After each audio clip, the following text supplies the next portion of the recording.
إن الحمد لله نحمده سبحانه وتعالى ونستعينه ونستغفره ونستهديه ونعوذ بالله من شرور أنفسنا وسيئات أعمالنا من يهده الله فلا مضل له ومن يضلل فلا هادي له أشهد أن لا إله إلا الله وحده لا شريك له وأشهد أن محمدا عبده ورسوله الذي لا نبي ولا رسول بعده اللهم صل وسلم وبارك على محمد وعلى آله وأصحابه وأتباعه ومن سار على نهجه واستنى بسنته واتبعهم بإحسان إلى يوم القيامة بلغ رسالة وأدى الأمانة ونصح للأمة وجاهد في الله حق جهاده حتى أتاه اليقين أما بعد قال تعالى في كتابه الكريم بعد أعوذ بالله من الشيطان الرجيم يا أيها الذين آمنوا اتقوا الله وقولوا قولا سديدا يصلح لكم أعمالكم ويغفر لكم ذنوبكم ومن يطع الله ورسوله فقد فاز فوزا عظيما يا أيها الذين آمنوا اتقوا الله حق تقاته ولا تموتن إلا وأنتم مسلمون يا أيها الناس اتقوا ربكم الذي خلقكم من نفس واحدة وخلق منها زوجها وبث منهما رجالا كثيرا ونساء واتقوا الله الذي تساءلون به والأرحام إن الله كان عليكم رقيبا. Jamaah sidang salat Jumat yang dimuliakan oleh Allah Subhanahu wa taala.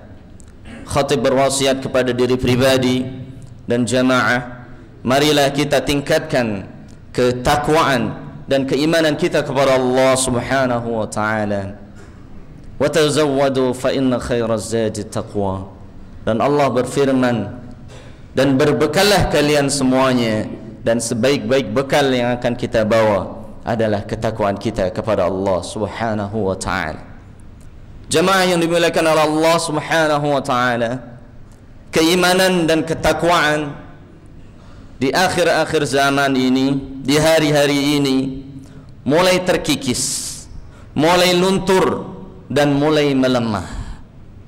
Dan ini disebabkan oleh suatu fitnah atau ujian yang akan menimpa kita semuanya.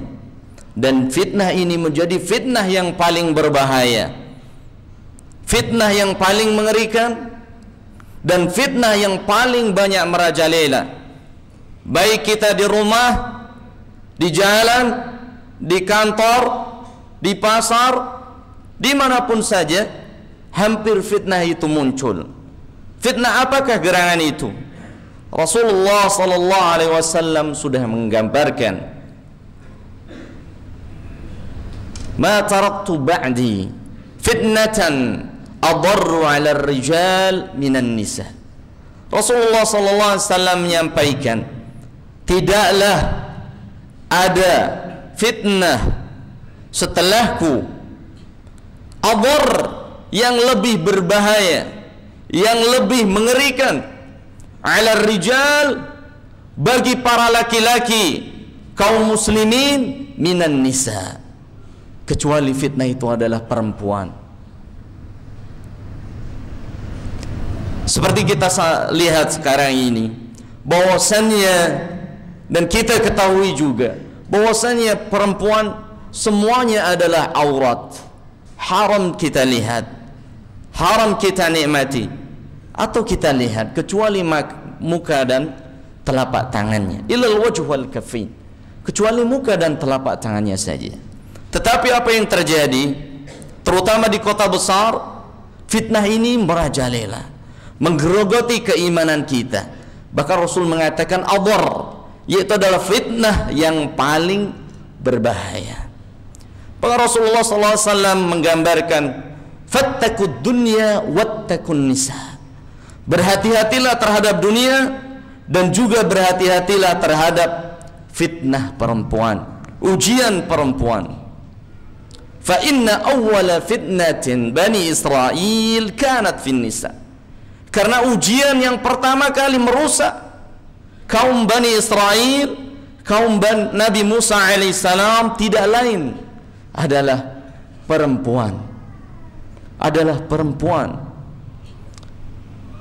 Bahkan Allah Subhanahu wa taala pun mengatakan zuyyina linnas hubbus syahawat minan nisa.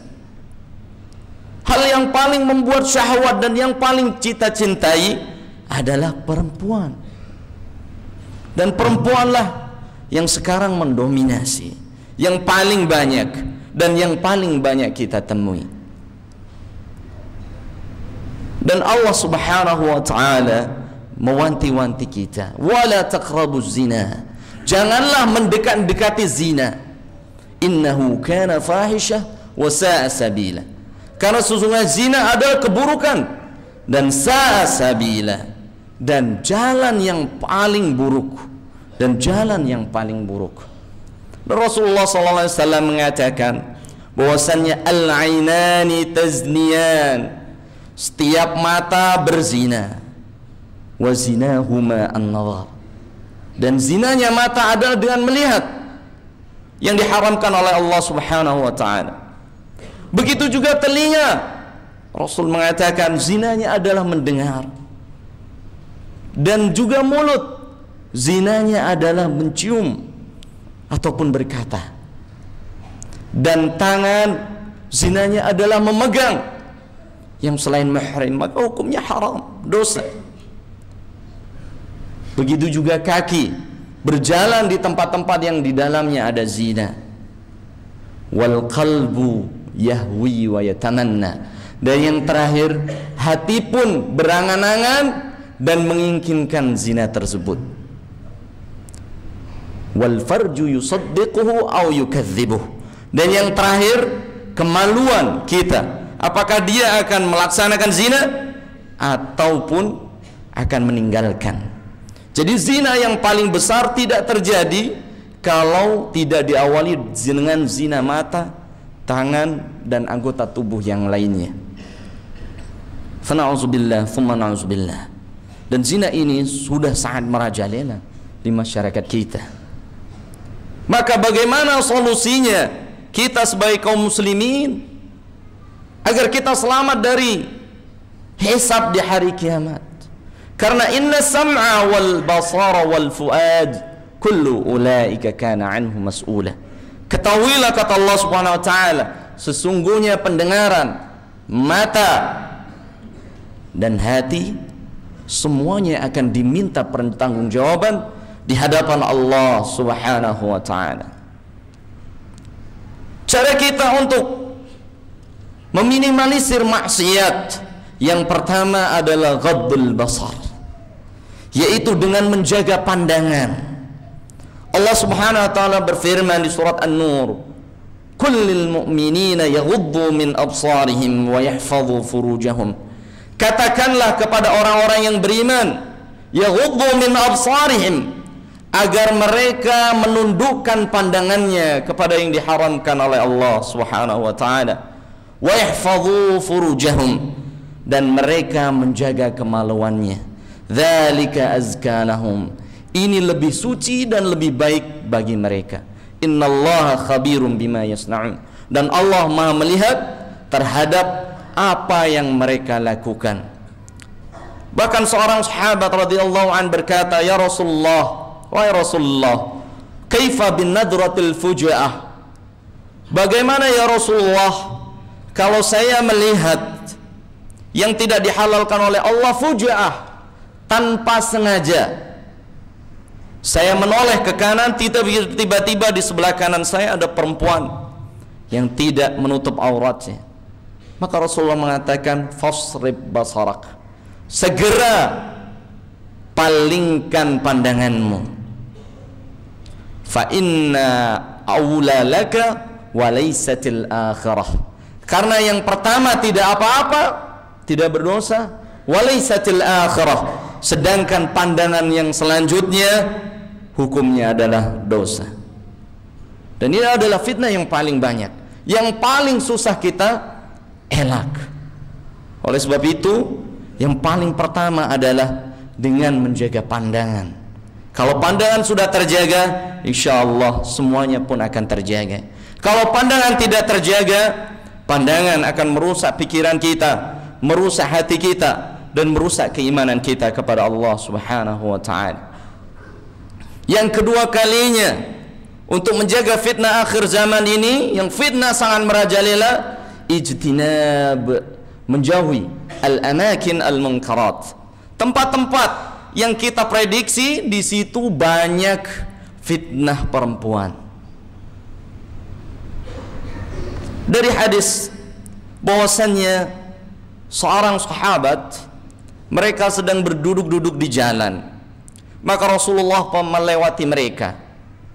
Maka Rasulullah mengatakan, iyyakum wal julusa fit turuqat, janganlah kalian duduk-duduk di pinggir jalan, karena jelas di pinggir jalan akan berlewatan orang yang beraneka ragam. Maka para sahabat mengatakan, malana min majalisina min buttu natahaddatsu fihi, kita tidak punya tempat lain ya Rasulullah. Maka Rasul mengatakan, a'tu at-tariqa haqqah, kalau begitu laksanakan hak jalan. Wa ma haqqut tariq, terus apa hak jalan itu wahai Rasulullah? Yang pertama kali Rasul ucapkan, ghaddul basar, jaga pandangan. Jaga pandangan, kata Rasulullah sallallahu alaihi wasallam. Ini di tempat yang kemungkinan ada maksiat, apalagi mendatangi tempat-tempat yang di dalamnya jelas perempuan tidak menutup auratnya, maka tidak boleh. Entah itu di pantai ataupun tempat renang atau yang lain sebagainya yang masih di dalamnya bercampur dengan perempuan, maka hukumnya dosa. Fa na'udzubillah, tsumma na'udzubillah. Tapi ini adalah hal yang lumrah bagi masyarakat kita, bahkan seolah-olah cenderung biasa-biasa saja, tidak ada pengingkaran. Fa na'udzubillah. Maka umumul balwa, ini adalah sudah umum penyakit yang harus kita singkirkan, dan ini adalah fitnah yang paling berbahaya bagi kaum muslimin. Yang selanjutnya, yang ketiga, untuk kita terbebas dari fitnah perempuan, yaitu dengan menjalankan syariat Allah Subhanahu wa ta'ala, yaitu dengan nikah. Dengan nikah, Rasulullah sallallahu alaihi wasallam mengatakan, ya ma'syara syabab, wahai para pemuda, man istata'a minkumul ba'ah, barang siapa di antara kalian yang mampu al-ba'ah, mencari rizki dan siap untuk menafkahi, falyatazawwaj, maka atas kalian diwajibkan menikah. Intinya apa untuk menikah? Lanjut hadis ini, fa innahu aghaddu lil basar, karena menikah itu adalah salah satu untuk cara menjaga pandangan kita, wa ahsanu lil farj, dan untuk menjaga kemaluan kita. Bahkan Rasulullah sallallahu alaihi wasallam mengatakan bahwasannya, man raghiba an sunnati falaysa minni, barang siapa yang enggan untuk menikah ataupun tidak mau menikah ataupun tidak berusaha agar dirinya mampu kemudian menikah, maka Rasul mengatakan, barang siapa tidak menyukai sunnahku, falaysa minni, maka dia bukanlah golonganku. Dan yang keempat, agar kita terbebas dari fitnah yang sangat merajalela, yaitu dengan as-siyam, yaitu dengan melaksanakan puasa. Kata Rasulullah SAW, faman lam yastati fa'alaihi bis-siyam, barang siapa yang tidak mampu atau belum sanggup untuk menikah, maka apa kata Rasul? Fa'alaihi bis-siyam, maka wajib baginya untuk berpuasa. Begitu juga ataukah dia sudah menikah tapi belum bisa menjaga pandangannya, fa'alaihi bis-siyam, maka atasnya untuk berpuasa. Fa inna lahu wija, karena sesungguhnya puasa adalah sebagai wija, yaitu perisai dan tameng kita untuk menjaga syahwat dan nafsu kita. Dan puasa yudha'ifu syahwat, dan puasa membuat lemah syahwat-syahwat syaitaniyah. Semoga Allah Subhanahu wa ta'ala memberikan kita kekuatan untuk menjaga pandangan kita, menjaga diri kita, menjaga tangan kita, menjaga hati kita, dan menjaga kemaluan kita dari perbuatan zina. Barakallahu li wa lakum fil Qur'anil azim wa nafa'ani wa iyyakum bima fihi minal ayati wa dzikril hakim wa taqabbalallahu minna wa minkum tilawatahu innahu was-sami'ul alim fastaghfiruhu wa tubu ilaihi innahu wal ghafurur rahim.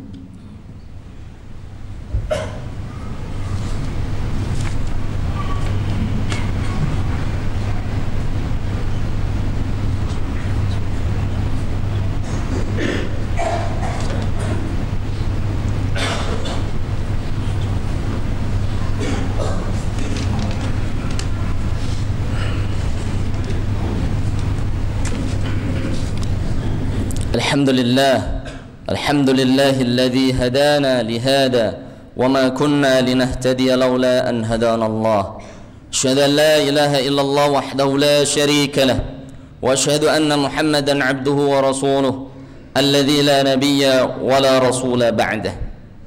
أما بعد, sidang salat Jum'ah rahimakumullah yang dimuliakan oleh Allah Subhanahu wa taala. Pada khutbah yang kedua ini, khatib kembali mengingatkan bagi kita semuanya, mari kita jaga pandangan kita, karena tidaklah terjadi zina kecuali diawali dengan zina-zina kecil, dan tidak ada dosa yang besar kecuali karena membiasakan dosa-dosa yang kecil. Oleh sebab itu, mari kita jaga pandangan agar hati kita bersih, perbuatan kita bersih, dan kita terjauh dari dosa besar yaitu zina. Karena zina dalam Islam adalah salah satu dosa yang paling besar. Bahkan pelakunya dia mendapatkan hukuman rajam, yaitu dengan dilempar dengan batu sampai dia mati. Itu hukuman di dunia. Bagaimana dengan hukuman di akhirat? Jelas, inna hisabad dunya yasir wa inna hisabal akhirati asir. Bahwasannya hisab di dunia, balasan di dunia dengan rajam dibunuh itu masih ringan, sedangkan hisab di akhirat itu lebih berat beribu-ribu kali. Oleh sebab itu, tidak mungkin terjadi fitnah, tidak mungkin terjadi zina kecuali kita membiasakan berbuat zina dengan mata kita, ataupun tangan kita, ataupun telinga kita, ataupun bibir kita. Hati akan berangan-angan dan kemaluan kita lah yang akan melaksanakan. Fa'udzubillah thumma na'udzubillah. Ingat, Allah Subhanahu wa taala sudah memperingatkan kepada kita, inna sam'a, ketahuilah sesungguhnya pendengaran kita, wal basar, dan juga penglihatan kita, wal fuad, dan juga hati pikiran kita, kullu dzalika, semuanya kana anhu mas'ula, akan dipertanyakan dan dihisab semua amalannya di hadapan Allah Subhanahu wa taala. Dan untuk meredam terjadinya fitnah yang paling besar, yaitu terbukanya aurat perempuan, makanya kita sebagai orang tua yang mempunyai anak perempuan dan mempunyai istri, jangan kita membiarkan mereka tanpa menutup auratnya. Kalau kita membiarkannya, berarti kita siap-siap mendapatkan laknat Allah Subhanahu wa taala. Bahkan kita akan mendapatkan gelar dayus, orang yang dilaknati oleh Allah Subhanahu wa taala karena membiarkan anak istrinya keluar dan melanggar perintah-perintah Allah Subhanahu wa taala dan merugikan kaum muslimin yang lainnya. Semoga Allah Subhanahu wa taala memberikan kepada kita hidayah dan kekuatan untuk menjaga mata kita, menjaga hati kita dari fitnah yang sangat ditakutkan oleh Allah Subhanahu wa taala dan yang dikabarkan oleh Rasulullah sallallahu alaihi wasallam yang sangat merajalela pada zaman ini, yaitu adalah fitnah atau ujian dari perempuan. Allahumma salli wa sallim wa barik ala Muhammad wa ala alihi wa ashabihi wa sallimu tasliman katsira. Allahumma ighfir lil muslimina wal muslimat wal mu'minina wal mu'minat الأحياء منهم والأموات إنك سميع قريب مجيب الدعوات ويا قاضي الحاجات. اللهم اغفر لنا ولإخواننا الذين سبقونا بالإيمان ولا تجعل في قلوبنا غلا للذين آمنوا ربنا إنك رؤوف رحيم. اللهم أصلح لنا ديننا الذي هو عصمة أمرنا، وأصلح لنا دنيانا التي فيها معاشنا، وأصلح لنا آخرتنا التي فيها معادنا.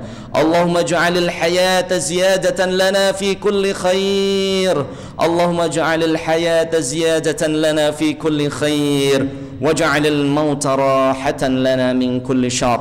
ربنا لا تدع لنا ذنبا إلا غفرته، ولا هما إلا فرجته، ولا دينا إلا قضيته، ولا مريضا إلا شفيته، ولا حاجة من حوائج الدنيا والآخرة إلا قضيتها يا أرحم الراحمين.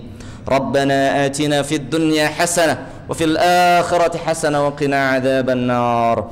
عباد الله، إن الله يأمر بالعدل والإحسان وإيتاء ذي القربى وينهى عن الفحشاء والمنكر والبغي يعظكم لعلكم تذكرون. فاذكروا الله يذكركم واشكروه على نعمه يزدكم ولذكر الله أكبر والله يعلم ما تصنعون. أقيموا الصلاة.